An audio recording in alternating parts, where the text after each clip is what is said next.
You have questions, we have answers. This is Jane Miller. And this is Ken Miller. Welcome to our show, all about real estate with Ken and Jane. Today, Jane, we're going to do a recap of the 2022 real estate market, and then we're going to look ahead to 2023 and see what's new and exciting. So 2022 was a very dynamic year. It started off booming. The boom went from January to February through the spring.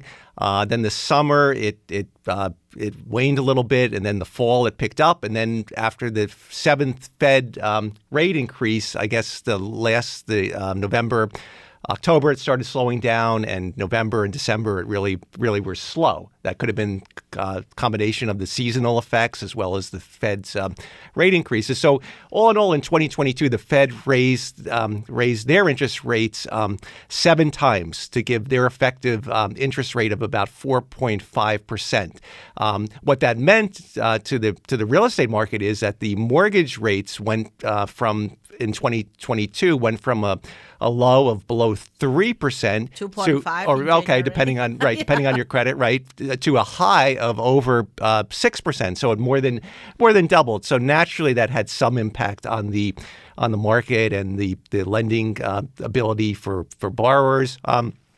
So again, the Fed was doing all this because their number one enemy is inflation, and the main tool, or really the only tool they have to combat inflation, is their interest rate.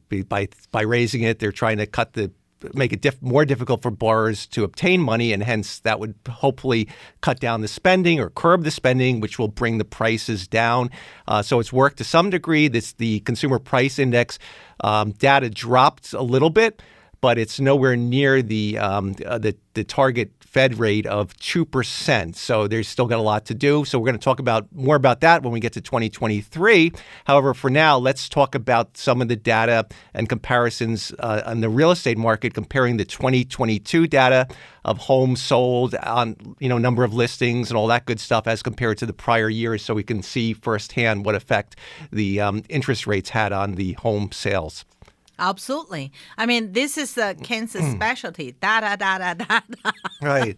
So if we compare it let's look back since 2019, before COVID, that's really the best baseline because, 2020, 2021, that was, where the COVID era. And again, the rates were very low to stimulate the market. But if we look at the homes sold in 2022, if we compare it to the previous Let's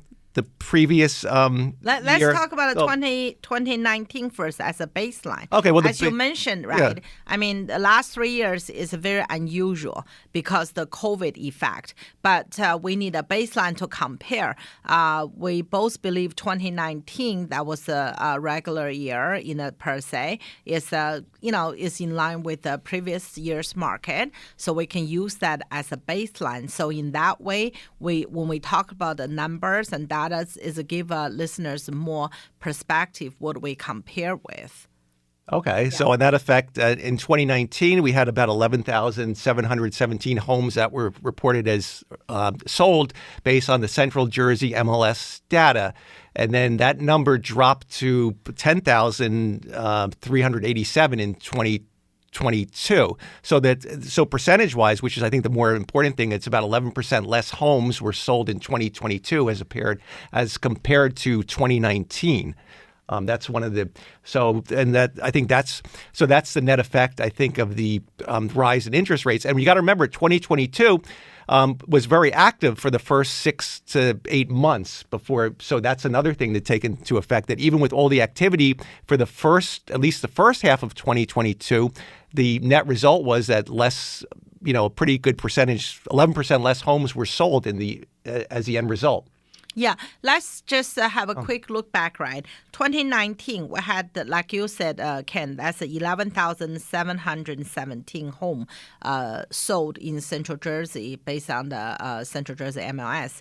And 2020, which is starting of the COVID, they sold pretty much in line with 2019. It's 11,018 homes, which is slightly about 6% lower, which is understandable. 2020 at the beginning, the market market was shut down for a few months, and then they started to warm up since June and pushed even further in August, September. But the first 6 months was really flat to none, and the rest 6 months catched up. So overall, it's 6% below the homes sold in 2020 compared with 2019. And in 2021 is a very, very strong year. That year, is 12,189 homes sold. So that year, I think a lot of people decided to move out of state or retire.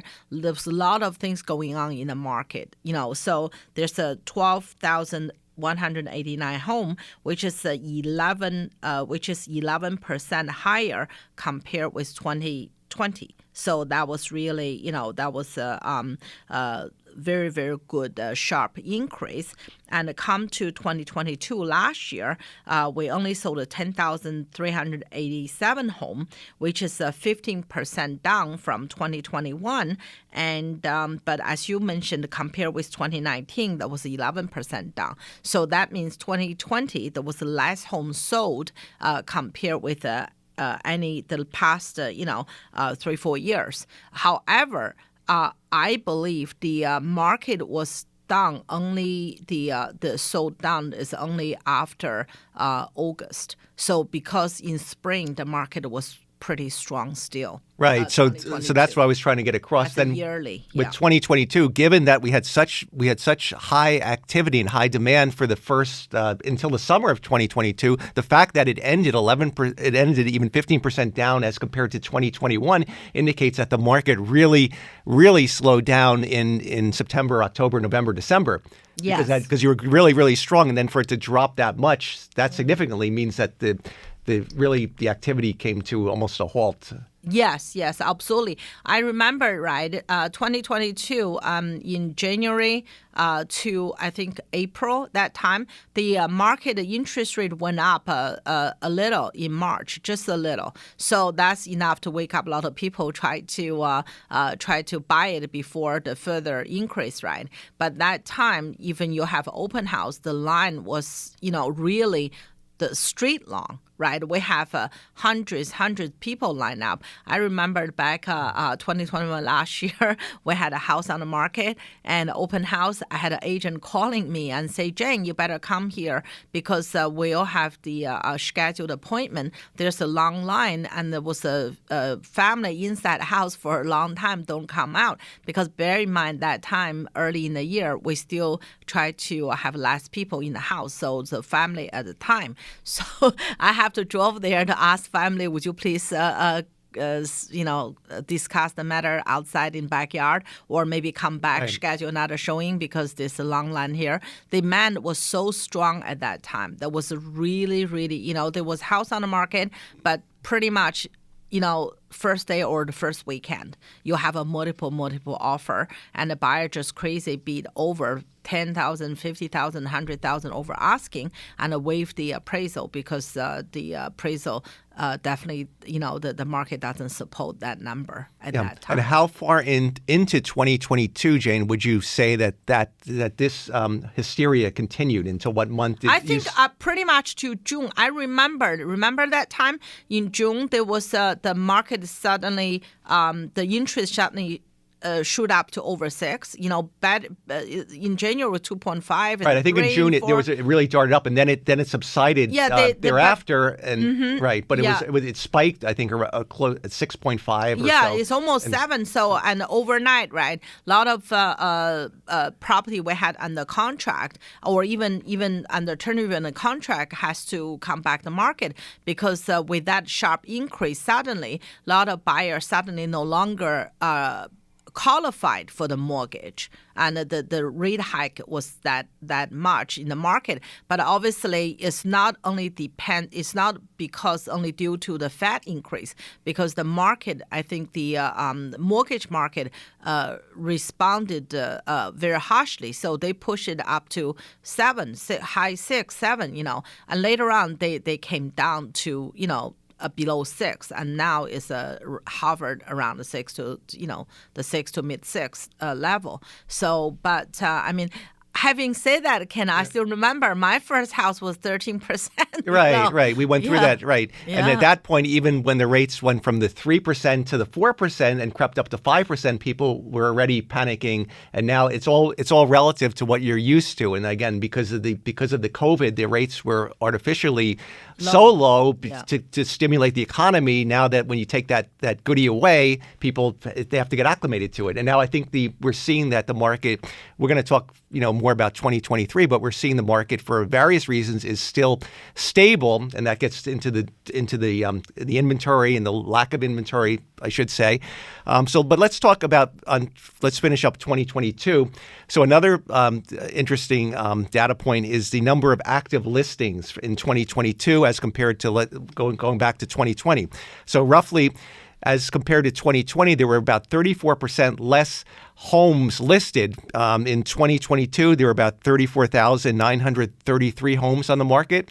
As compared to 2020, that number was almost, was 20,000 more homes, 56,194 homes. So that's a hell of a lot more homes in 20 plus thousand in 2021. Even though it's interesting, even though the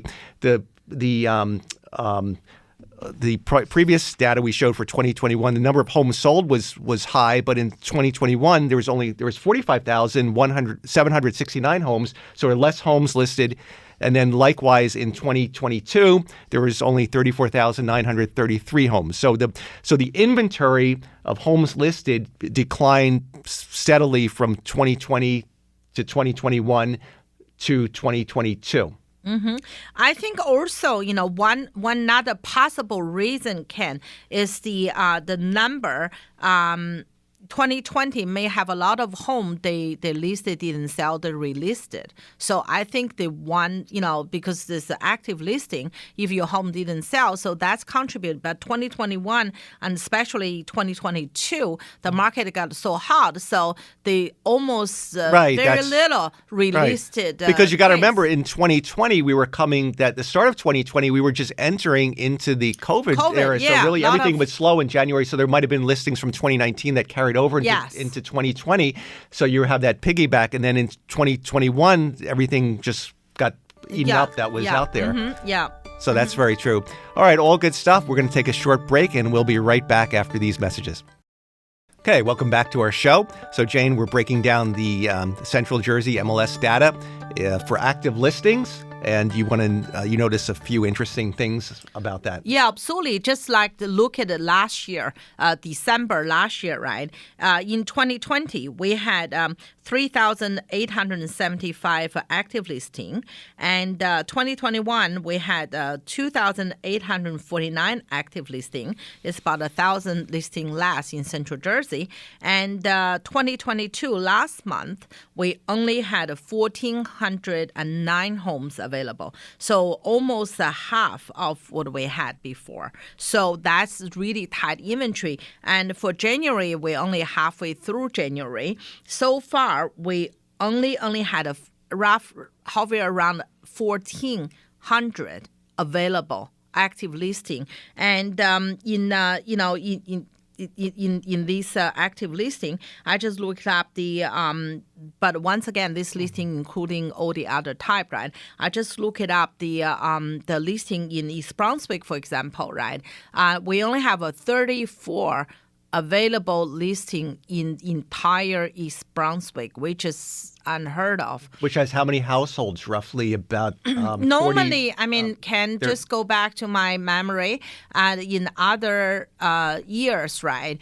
I think I can't use the word regular because no such thing as regular, right? And in the years, normally 30-something is for the condo and the townhouses listed. Alone. But in total, you're saying in total in the inventory, MLS, we have MLS, we have a combination, total of 34, which is a combination of everything. Single-family condos. And then 55 plus. Used to be, right? I mean, in 2019, 2018 per se, right? We have roughly around 30 plus condo townhouses. We may have 10 to 20, 55 plus. And then we have about 100 odd the single family in East Brunswick alone. So total is hovering around 150 approximately.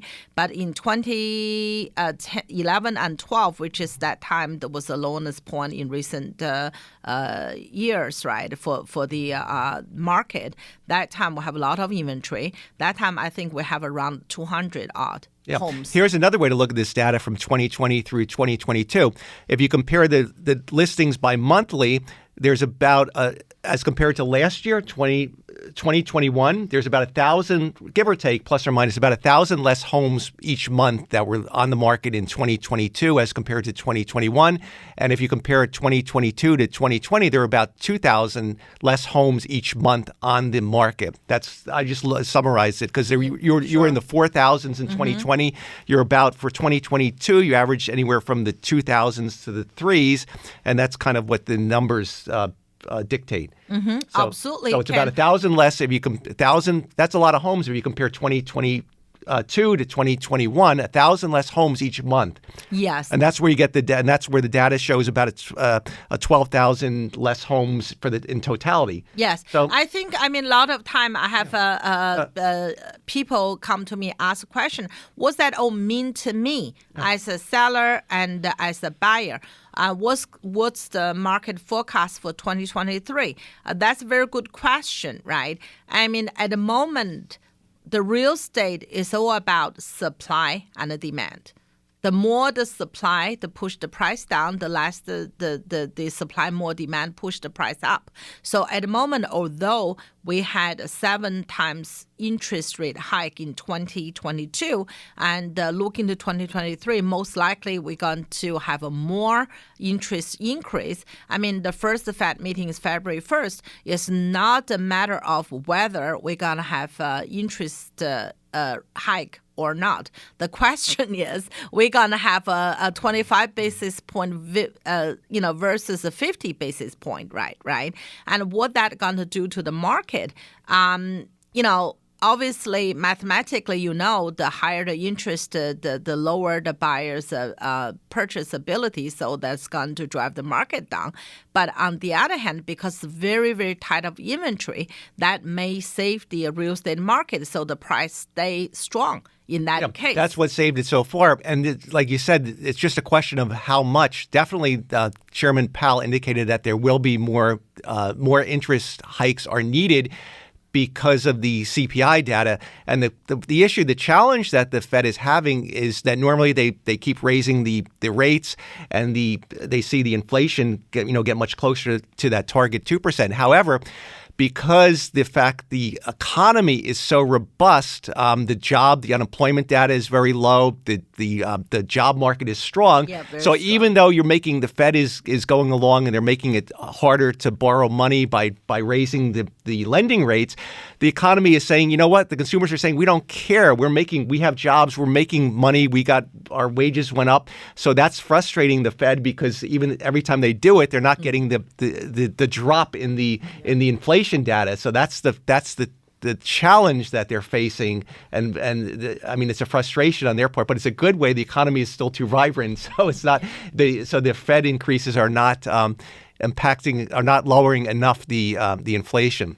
So, having said that, right, it really depends. As you said, Ken, the economy is still strong. The unemployment rate remain very low. So that's actually provide more, home come to the market again, because last time what happened to 2008, 9, and 10, 11, 12 was because prime mortgage and got us in trouble. But this time, most homeowner finance is still pretty strong. Right. That's why they're saying that even this will not, most economists predict this will not be a repeat of 2008.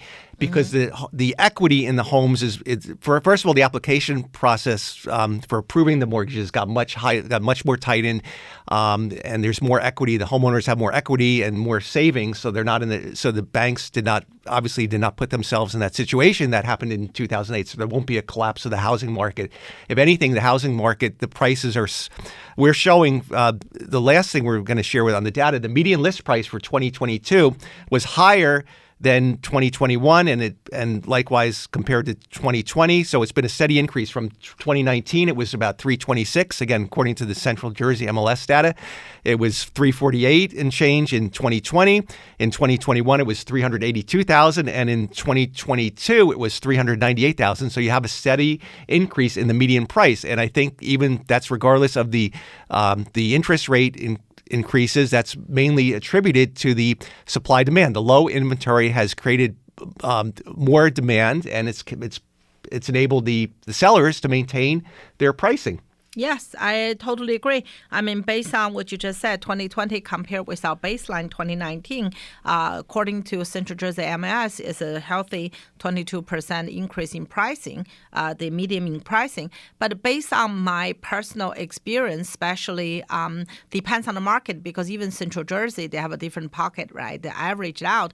But I think from what we see, like, for example, like East Brunswick, right? I think the increase is most likely about 30 to 35% rather than the 22%. Even though after the 7 times increase, the market did cool down a little bit, that's the fact, but it's still a little bit. So we still have a very, very healthy gain, the home price compared with 2019. So, if the people want to sell the house today, they still get much more, like 25% more than if they would sold the house 2019. So let's talk about it also. Why, in your opinion, do you think the inventory is low on the market right now? If the pricing, because the listeners are probably saying, okay, if the pricing is stabilized and I can get the price, went up compared to the prior years, yet the inventory is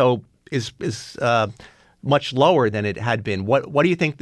What do you think's behind what's the market analysis as the reason why the homes on the market inventory is so low?